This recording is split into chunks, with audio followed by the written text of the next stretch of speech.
Bienvenidas a Mujeres que Creen y Dejan Legado, un espacio donde las mujeres pueden crecer en su fe y liderazgo. Según Tito 2, del 1 al 5, hemos sido llamadas a vivir una vida de sabiduría, pureza y amor. En este podcast exploraremos la palabra de Dios libro por libro para descubrir cómo podemos vivir una vida que honre el nombre de Dios. Sean todas ustedes bienvenidas. Génesis. En el principio creó Dios. Génesis capítulo 1, versículo 1. ¿Quién escribió Génesis? Aunque Génesis es anónimo, se cree que Moisés registró los sucesos de este libro y de todo el Pentateuco, los 5 primeros libros del Antiguo Testamento. El resto del Antiguo Testamento se refiere al Pentateuco como el libro de la ley de Moisés. Josué 8:31, Segunda de Reyes 14:6, Nehemías 13:1.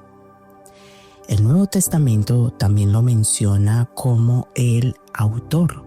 Mateo 19:8, Lucas 24:27, Juan 5 del 45 al 47. Hechos 3:22, Romanos 10:5, Apocalipsis 15:3.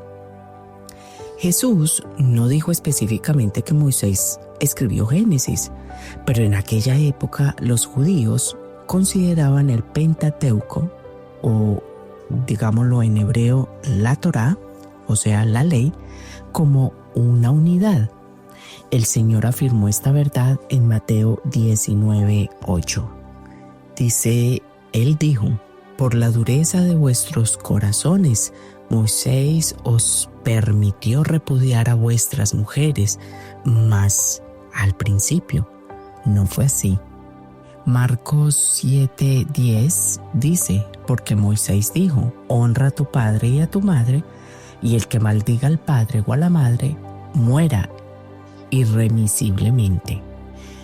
Y podemos tocar Lucas 16, del 16 al 18, y Juan 7:19. Nos dice, Lucas 16, la ley y los profetas eran hasta Juan. Desde entonces el reino de Dios es anunciado, y todos se esfuerzan por entrar en él.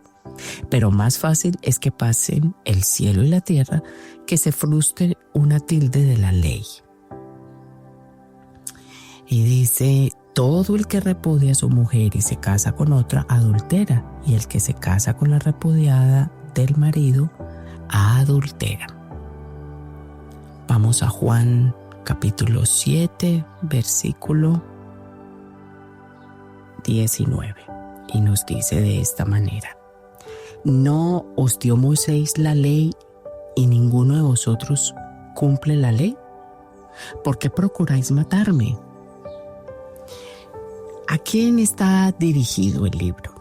El libro se escribió inicialmente para la nación de Israel, en especial para la nueva generación que tomaría posesión de la tierra prometida. ¿Cuándo se escribió? Los sucesos registrados en Génesis abarcan la historia desde la creación hasta la muerte de José, un periodo de al menos 2500 años. Aunque no puede fijarse con exactitud, la fecha de escritura de Génesis siempre debe ubicarse durante la vida de Moisés. Lo más probable es que haya sido mientras peregrinaba por el desierto, justo antes de que el pueblo entrara en la tierra prometida bajo el liderazgo de Josué.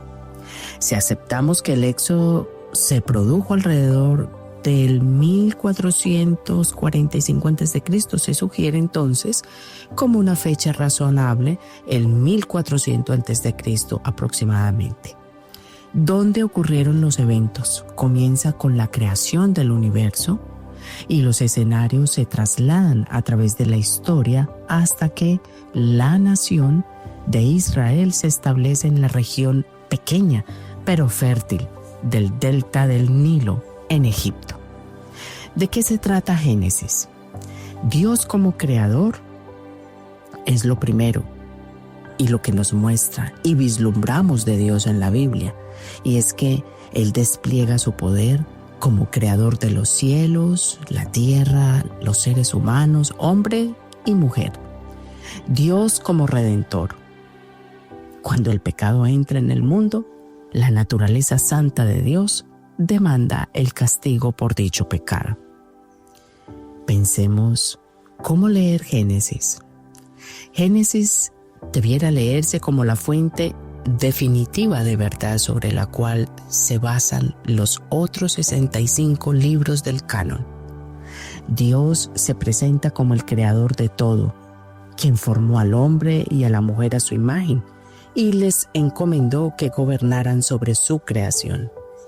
Génesis da testimonio de lo bueno del orden creado y revela por qué el mundo que habitamos está lleno de fallas más que de perfección. Prestemos atención porque el libro, además, dirige nuestra atención hacia el futuro, cuando con mucha seguridad se cumplirán las promesas y las profecías de Dios. Es también el libro del Pentateuco, o sea, los 5 libros que constituyen la Torá o la ley de Dios. La instrucción del Señor a su pueblo para establecer la nación de Israel. Génesis es un libro fascinante y cuidadosamente estructurado. Esta narrativa histórica tiene una sección inicial sobre la creación en sí, y a partir de allí al libro lo divide una frase recurrente, ¿sí?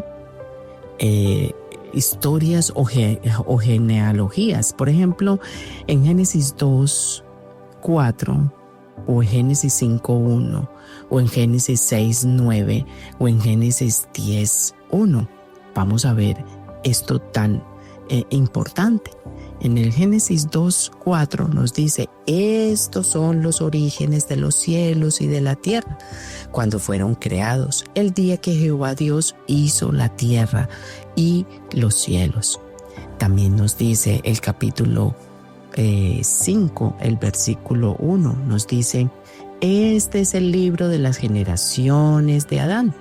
El día en que creó Dios al hombre, a semejanza de Dios lo hizo.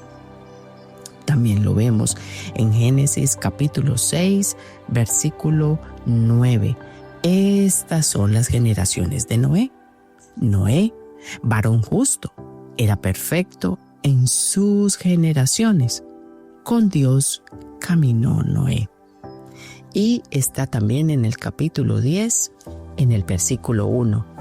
Estas son las generaciones de los hijos de Noé, Sem, Can y Jafet, a quienes nacieron hijos después del diluvio. Y así entonces marca cambios en el pueblo de Dios a medida que sus promesas incluidas en los pactos se transmiten fielmente de una generación a otra. Entonces podríamos decir que Génesis es la historia detrás del Dios que atrajo a los israelitas hacia sí como su pueblo de pacto. El libro también incluye poesía, como el pasaje donde Adán presenta a Eva en el capítulo 2, en el versículo 23, y no lo dice de esta manera que nos inspira realmente. Dijo entonces Adán: esto es ahora hueso de mis huesos y carne de mi carne. Esta será llamada varona, porque del varón fue tomada. Y la descripción de la bendición, como lo vemos en la bendición de Jacob, en Génesis capítulo 49, en los versículos del 2 hacia el 27. Si miramos el esquema general de Génesis, vamos a ver que los capítulos del 1 al 2 habla sobre la creación. Dios crea la tierra de la nada, un lugar perfecto para que vivan Adán y Eva, el primer hombre y la primera mujer. Los coloca en el idílico huerto del Edén y bendice su relación. En los capítulos del 3 al 5, la caída y sus consecuencias. La perfección de la gloria de Dios se ve interrumpida cuando Satanás tienta a Adán y a Eva para que desobedezcan a Dios y usurpen el gobierno que tiene sobre sus vidas. ¿Qué hace esto? Intenta convertirse en ellos mismos en dioses.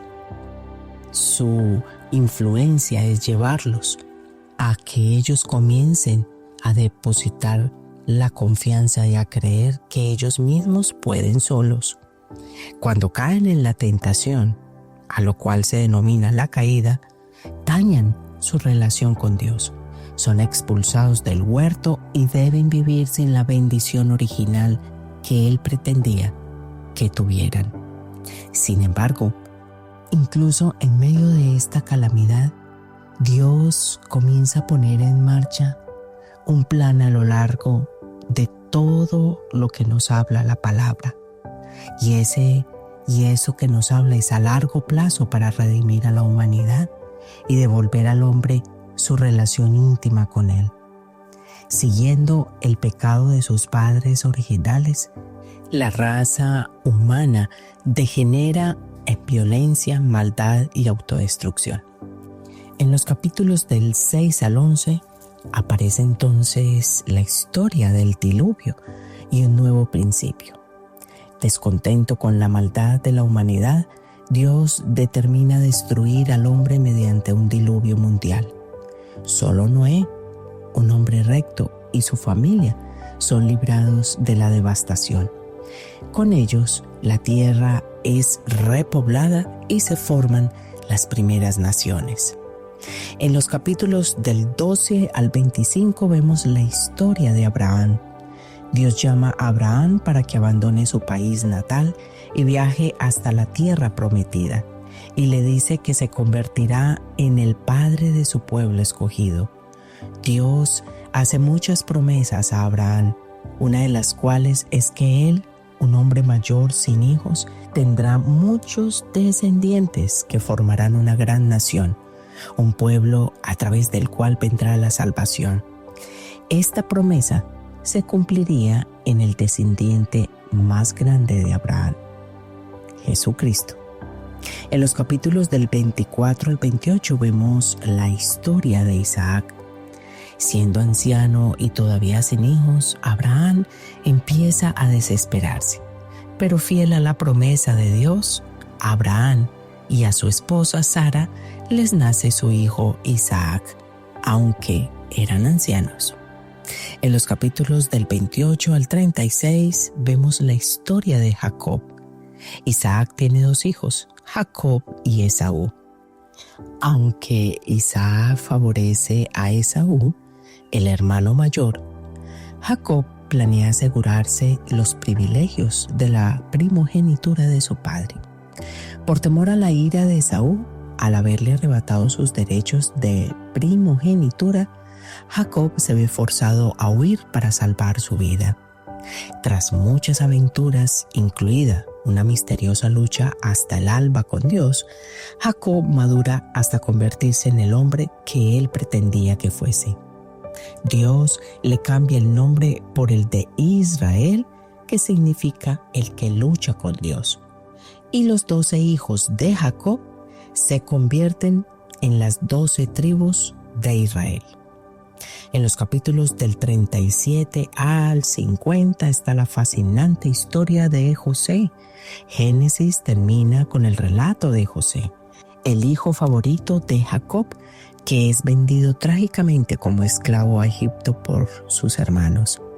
Pero Dios, que tiene planes perfectos y cumple sus promesas y tiene algo para José, triunfalmente lo coloca como líder en Egipto, lo cual hace posible que su familia se establezca más tarde allí, y allí van a sobrevivir de la devastadora hambruna de 7 años de duración. Si vemos Génesis, podemos ver que hay un mensaje principal, porque además de los grandes sucesos, tales como la creación del universo, la caída, el diluvio y la fundación de Israel, Dios quiere que los lectores conozcamos a cada persona que formará parte de su plan para redimir a la raza humana. Aquellos que escoge no son santos perfectos, son a veces muy imperfectos en carácter y en actos. Génesis recoge sus mentiras, sus engaños, su cuestionamiento hacia Dios, su orgulloso y perverso corazón. Y a pesar de esto, el Señor puede utilizarlos de todas formas. Este es uno de los grandes mensajes del libro de Génesis. El Dios que nos creó no ha terminado con nosotros. Quiere volver a crearnos y nos da un nuevo principio. Nos ayuda a convertirnos en el tipo de personas que Él desea que seamos. Si podemos hacer una pequeña aplicación, podemos ver que al igual que con Abraham, Jacob, José y otros más, en Génesis Dios puede hacer grandes cosas a través de vasijas débiles, incluso a través de nosotras mismas. Por su gracia y plan soberano, los errores y defectos que nosotros tengamos no nos descalifican para formar parte de su plan, un plan que todavía es llevado a cabo en cada uno de nosotras. Hay muchas lecciones para la vida en Génesis. Entre ellas es que Dios, el único y soberano creador, lo ha formado y nos conoce, nos ha formado y nos conoce mejor que a nosotros mismos. Nos ha creado a su imagen como una expresión de sí mismo. Y cuando Él nos habla de crear, Él nos está hablando de que hizo un diseño especial para nosotras desde la creación. No somos fruto del azar ni del patriarcado cultural, sino de un propósito eterno, como lo dice Génesis 2:18. Nuestra identidad no se define por nuestro pasado, sino por el pacto de Dios.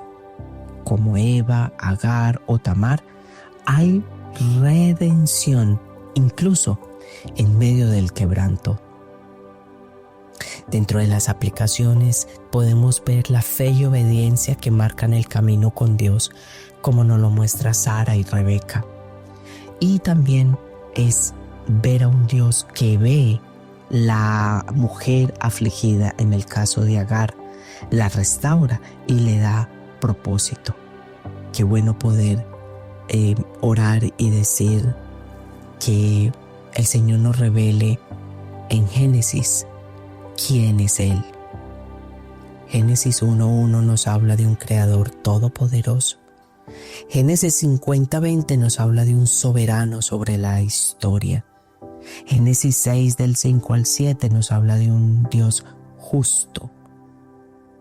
Génesis capítulo 17, capítulo 22 nos habla de un Dios misericordioso y fiel en sus pactos.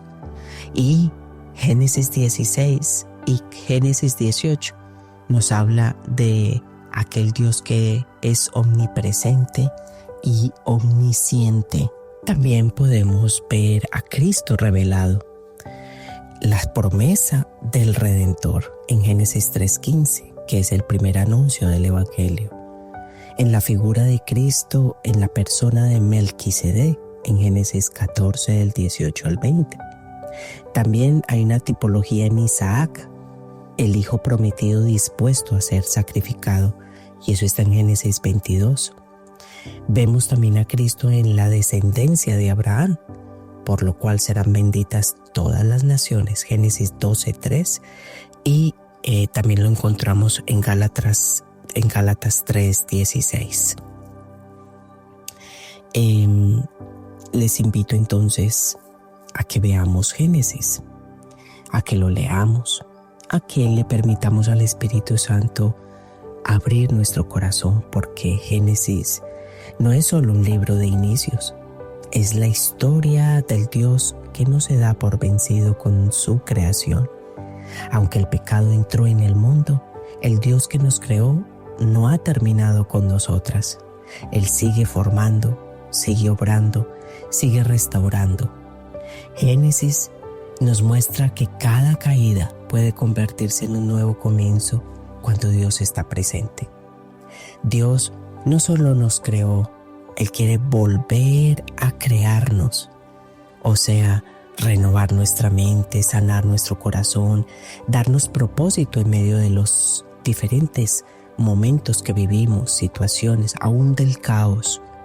En cada página de este libro de Génesis hay mujeres como tú y como yo, imperfectas, heridas, pero por la gracia de Dios y por ser alcanzadas por su amor, fueron mujeres transformadas, mujeres que vieron a Dios intervenir, restaurar y cumplir sus promesas.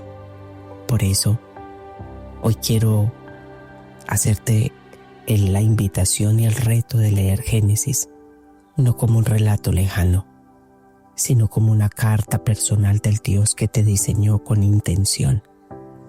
Permítele al Espíritu Santo abrir tu mente y corazón, que al abrir este libro, Él también abra nuevas posibilidades en nuestras vidas. Dejar que Génesis sea el lugar donde comience algo nuevo en nuestras vidas. Una fe renovada, una identidad afirmada, una obediencia más firme. Apocalipsis 21:5 dice: el que estaba sentado en el trono dijo: he aquí, yo hago nuevas todas las cosas.